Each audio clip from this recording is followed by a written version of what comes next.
Hola, hola, bienvenidos a un nuevo episodio de nuestro podcast literario, Mates y un libro. Nosotras somos Maya, Cielo y Anto. Hoy viajaremos al mundo mágico y a la vez realista de Gabriel García Márquez, un escritor, guionista y periodista colombiano. Reconocido por sus novelas y cuentos, también escribió narrativa de no ficción, discursos, reportajes y críticas cinematográficas, siendo un maestro del realismo mágico con su cuento Un señor muy viejo con unas alas enormes. En este relato, publicado en 1968, se exploran temas como la fe, la compasión y la indiferencia humana. García Márquez nos invita a cuestionarnos cómo tratamos lo desconocido y lo diferente, y cómo a menudo lo extraordinario puede pasar desapercibido en medio de la rutina. Un señor muy viejo con unas alas enormes. Al tercer día de lluvia había matado tantos cangrejos dentro de la casa que Pelayo tuvo que atravesar su patio anegado para tirarlos en el mar, pues el niño, recién nacido, se había pasado la noche con calenturas, y se pensaba que era causa de la pestilencia. El mundo estaba triste desde el martes, el cielo y el mar eran una misma cosa de ceniza, y las arenas de la playa, que en marzo fulguraban como polvo de lumbre, se habían convertido en un caldo de lodo y mariscos podridos. La luz era tan mansa al mediodía que cuando Pelayo regresaba a la casa, después de haber tirado los cangrejos, le costó trabajo ver qué era lo que se movía y quejaba en el fondo del patio. Tuvo que acercarse mucho para descubrir que era un hombre viejo, que estaba tumbado boca abajo en el lodazal, y a pesar de sus grandes esfuerzos, no podía levantarse, porque se lo impedían sus enormes alas. Asustado por aquella pesadilla, Pelayo corrió en busca de Elisenda, su mujer, que estaba poniéndole compresas al niño enfermo, y la llevó hasta el fondo del patio. Ambos observaron el cuerpo caído con un callado estupor. Estaba vestido como un trapero. Le quedaban apenas unas hilachas descoloridas en el cráneo pelado, y muy pocos dientes en la boca, y su lastimosa condición de bisabuelo ensopado lo había desprovisto de toda grandeza. Sus alas de gallinazo grande, sucias y medio desplumadas, estaban encalladas para siempre en el lodazal. Tanto lo observaron y con tanta atención que Pelayo y Elisenda se sobrepusieron muy pronto del asombro y acabaron por encontrarlo familiar. Entonces se atrevieron a hablarle y él les contestó en un dialecto incomprensible, pero con una buena voz de navegante. Fue así como pasaron por alto el inconveniente de las alas, y concluyeron con muy buen juicio que era un náufrago solitario de alguna nave extranjera abatida por el temporal. Sin embargo, llamaron para que lo viera a una vecina que sabía todas las cosas de la vida y de la muerte, y ella le bastó una mirada para sacarlos del error. «Es un ángel», les dijo. «Seguro que venía por el niño, pero el pobre está tan viejo que lo ha tumbado la lluvia». Al día siguiente, todo el mundo sabía que en casa de Pelayo tenían cautivo un ángel de carne y hueso.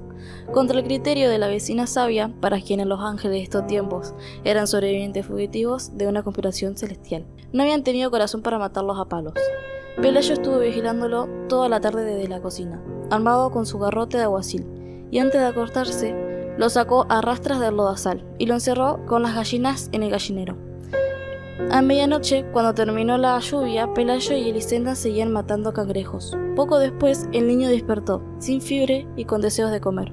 Entonces se sintieron magnánimos y decidieron poner el ángel en una bolsa con agua dulce y provisiones para 3 días, y abandonarlo a su suerte en alta mar.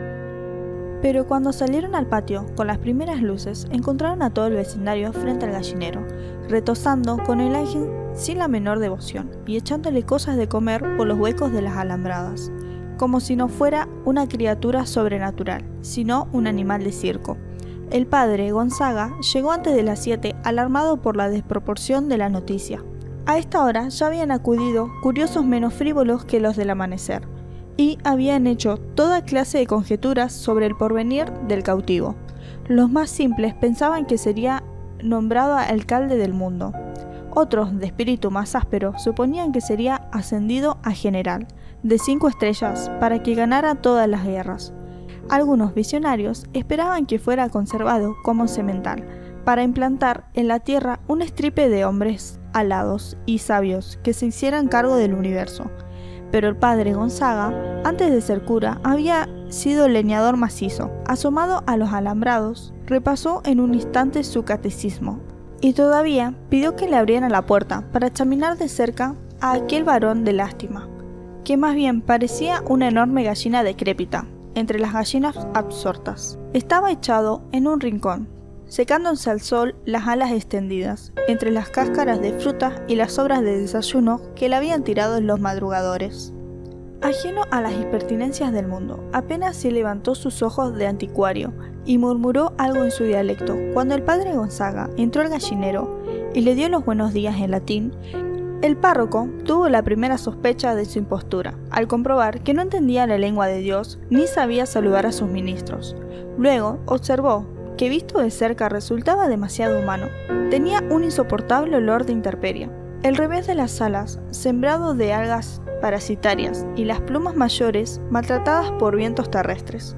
Y nada de su naturaleza miserable estaba de acuerdo con la egregía dignidad de los ángeles. Entonces abandonó el gallinero y con un breve sermón previno a los curiosos contra los riesgos de la ingenuidad.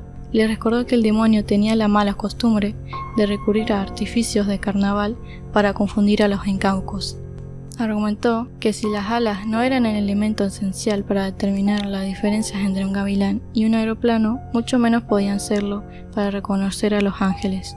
Sin embargo, prometió escribir una carta a su obispo para que éste escribiera otra a su primado y para que éste escribiera otra al sumo pontífice, de modo que el veredicto final viniera de los tribunales más altos.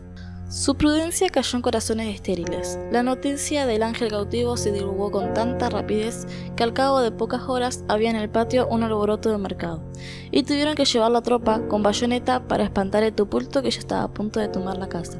Y Lisenda, con el espinazo torcido de tanto barrer basura de feria, tuvo entonces la buena idea de tapiar el patio y cobrar 5 centavos por la entrada para ver al ángel. Vinieron curiosos hasta de la Martinica.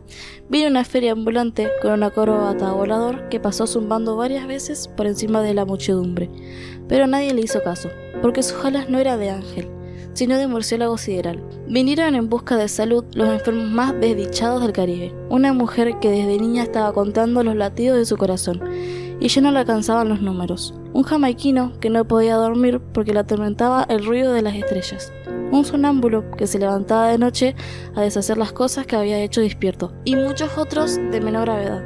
En medio de aquel desorden de naufragio que hacía temblar la tierra, Pelayo y Elisenda estaban felices de cansancio, porque en menos de una semana atiborraban de plata los dormitorios, y todavía la fila de peregrinos que esperaba turno para entrar llegaba hasta el otro lado del horizonte. Sucedió que por esos días, entre muchas otras atracciones de las ferias errantes del Caribe, llevaron al pueblo el espectáculo triste de la mujer que se había convertido en araña por desobedecer a sus padres. La entrada para verla no solo costaba menos que la entrada para ver al ángel, sino que permitían hacerle toda clase de preguntas sobre su absurda condición y examinarla al derecho y al revés, de modo que nadie pusiera en duda la verdad del horror. Era una tarántula espantosa del tamaño de un carnero y con la cabeza de una doncella triste. Pero lo más desgarrador no era su figura de disparate, sino la sincera aflicción con que contaba los pormenores de su desgracia. Siendo casi una niña, se había escapado de la casa de sus padres para ir a un baile, y cuando regresaba por el bosque después de haber bailado toda la noche sin permiso, un trueno pavoroso abrió el cielo en 2 mitades, y por aquella grieta salió relámpago de azufre que lo convirtió en una araña. Su único alimento eran las bolitas de carne molida que las almas caritativas quisieron echarle en la boca. Semejante espectáculo, cargado de tanta verdad humana y de tan temible escarmiento, tenía que derrotar sin proponerse al de un ángel despectivo que apenas si se dignaba a mirar a los mortales. Además de los escasos milagros que se le atribuían al ángel, revelaban un cierto desorden mental, como el del ciego que no recobró la visión, pero le salieron 3 dientes nuevos, y el de paralítico que no podía andar, pero estuvo a punto de ganarse la lotería, y el del leproso a quien le nacieron girasoles en las heridas. Aquellos milagros de consolación, que más bien parecían entretenimientos de burla, habían quebrantado ya la reputación del ángel cuando la mujer convertida en araña terminó de aniquilarla. Y hasta acá les compartimos un fragmento de este maravilloso cuento, un señor muy viejo con unas alas enormes. Y así llegamos al final de este episodio. Gracias por acompañarnos en este recorrido por la obra de Gabriel García Márquez. Si te gustó, no olvides seguir el podcast y compartirlos con quienes disfrutan de la literatura, tanto como nosotras. Este es el podcast Mates y un libro, y nos escuchamos en el próximo episodio, donde seguiremos descubriendo la magia oculta en las páginas de grandes historias. fue una producción de las cátedras compartidas, lengua y literatura y técnicas de comunicación para realizar materiales educativos.